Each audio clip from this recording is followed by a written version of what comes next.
Hello, I'm Bill Cox.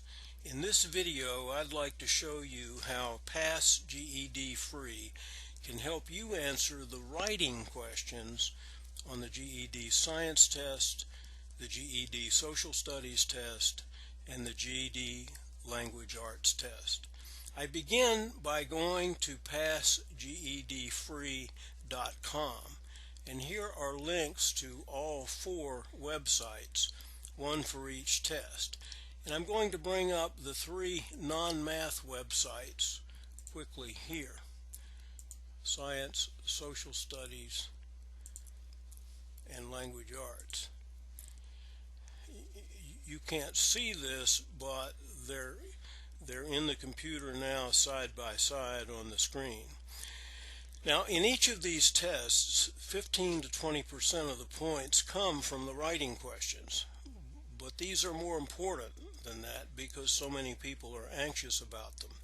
On the science test, and you see the website here, there are 2 writing questions, write 1 and write 2. On the social studies test, there is 1 writing question, and so there is 1 write section here.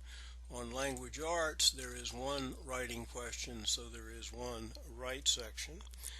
Now, the 4 writing questions in these 3 tests are different, but they share 2 characteristics.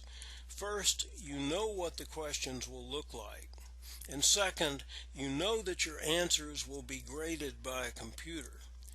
Now, the computer cannot evaluate the quality of your writing. All it can do is look for keywords and phrases in the response. And so to get 3/4 of the points at least on these writing questions, and that's the objective here, you have to satisfy the computer, not an English teacher. That's kind of sad, but it's true. To satisfy the computer, all 3 websites use the finish the sentences system. Let's go to the write 1 section for the first science question to see how it works. In step 1, you type these 7 unfinished sentences into the answer box. Now, you have to memorize them because no notes are permitted on the test. But these particular unfinished sentences will ensure that you will answer the right question, that your response will be well organized, and that you will include enough keywords and phrases to satisfy the computer. Now, if you look at social studies and the write section in that website, you can see there is a different set of sentences, but the system is the same. And if you look at language arts and the write section in that website, there is another set of unfinished sentences that particularly reflects the question in that test. Now, in language arts, there are 14 unfinished sentences, and that's a lot to memorize, but there is a pattern to them, and that makes it easier. Now, in step 2 of this finish the sentences system,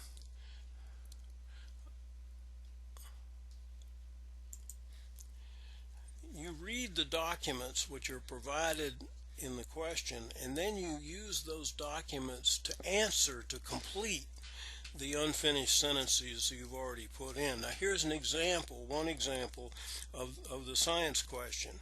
The words in boldface type here are the original unfinished sentences you entered into the answer box, and the words in regular type are what you might enter to finish the sentences after you read the document.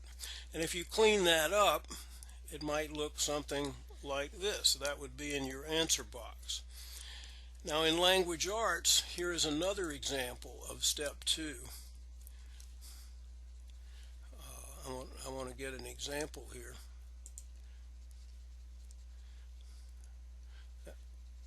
Of the finish the sentences system. Here again, the boldface are the original unfinished sentences you enter. The regular type is what you would enter to complete those sentences after you read the documents. And if you clean that up, you'd get something like this, which would be in your answer box. Now, on the language arts and the social studies tests, you have dedicated periods of 45 and 25 minutes for the writing questions. And so there, it makes sense to move to step 3 of the Finish the Sentences system and revise the drafts you have prepared in steps 1 and 2. And so here's what your answer might look like after those revisions. Now, in particular, as the websites emphasize, you can add transition words. These are words like however, nevertheless, therefore. The computer actually looks for these, believe it or not, to try to judge the quality of your writing.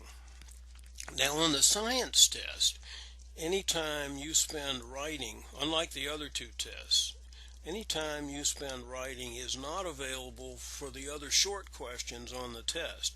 And since in science each writing question is only worth about 3 times as much of a short question, it doesn't make sense to spend much time there revising your answers to the writing questions. Now, the second writing question in science is actually the most difficult one to answer, because there you have to finish the sentences not from a document but from your prior knowledge of how to test a hypothesis. Now, in the science section of this same website, you have a page with references, with lessons, with examples to help you learn how to do that. Now, for each writing question, all 4 in these 3 tests, there are examples, as you've seen. Here are 5 examples about the first writing question in science. Some of these examples come from the 3 free practice tests from GED Testing Service. The rest come from Cracking the GED Test, a test preparation book from Princeton Review. We use it because its questions are like the ones on the real test. If you can't find a copy, you can buy one from Amazon for about $17. And so, as you have seen, in each of the 3 non-math tests, the Finish the Sentences system helps you first to answer the right question, second, to organize your answers well, and third, to include enough keywords and phrases to satisfy the computer. Using this system, you should be able to get at least 3/4 of the points on the 4 writing questions in these 3 non-math GED tests. Now, if you can also get 3/4 of the short questions on those same tests, and if you can also get 150 points on the math test, using PassGEDFree to help you, then you can pass all 4 of the tests and get on with your life. Now, in each website, in the intro section, there is a page which makes it easy for you to share your suggestions and comments. I'd love to hear from you. Thanks for watching, and good luck on the tests.